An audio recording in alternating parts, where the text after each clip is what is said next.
احمد و نصلی علی رسول الکریم۔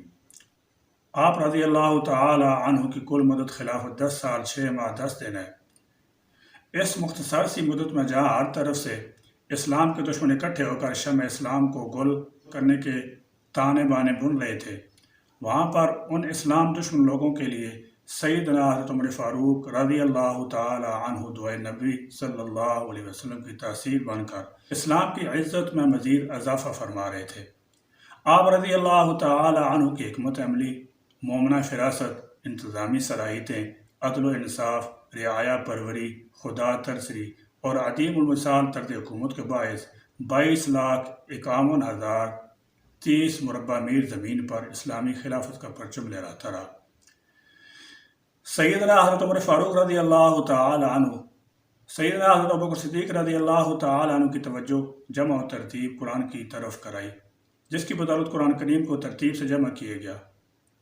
مفتوحہ ممالک میں قرآن کریم کی تعلیم کے لیے مکاتب و مدارس قائم کیے، قاری صاحبان اور ائمہ مسالک کی تنخواہیں مقرر فرمائیں۔ اسلامی سال کا آغاز ہجرت نبی صلی اللہ علیہ وسلم سے شروع فرمایا اور اس کی ابتدا محرم سے فرمائی۔ مسجد حرام اور مسجد نبی کی توسیع فرمائی۔ عرب و عجم کے سنگوں پر شہر کوفہ کو آباد فرمایا۔ بیت المال تعمیر کرائے۔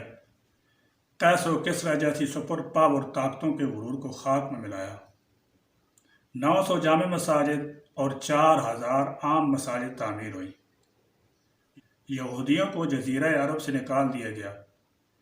درہ نیل کے نام خط جاری فرمایا۔ سیدنا حضرت عمر فاروق رضی اللہ تعالی عنہ نے اپنے صوبوں کے گورنروں کے پاس فرمان بھیجا کہ تمہارے سب کاموں سے اہم میرے نزدیک نماز ہے۔ جس نے اس پر محافظت کی اس نے اپنا دین محفوظ رکھا، اور جس نے نماز کو ضائع کیا وہ اوروں کو اور زیادہ ضائع کرے گا۔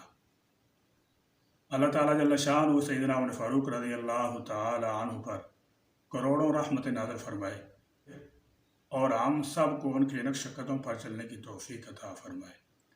وآخر دعوانا الحمدللہ رب العالمین۔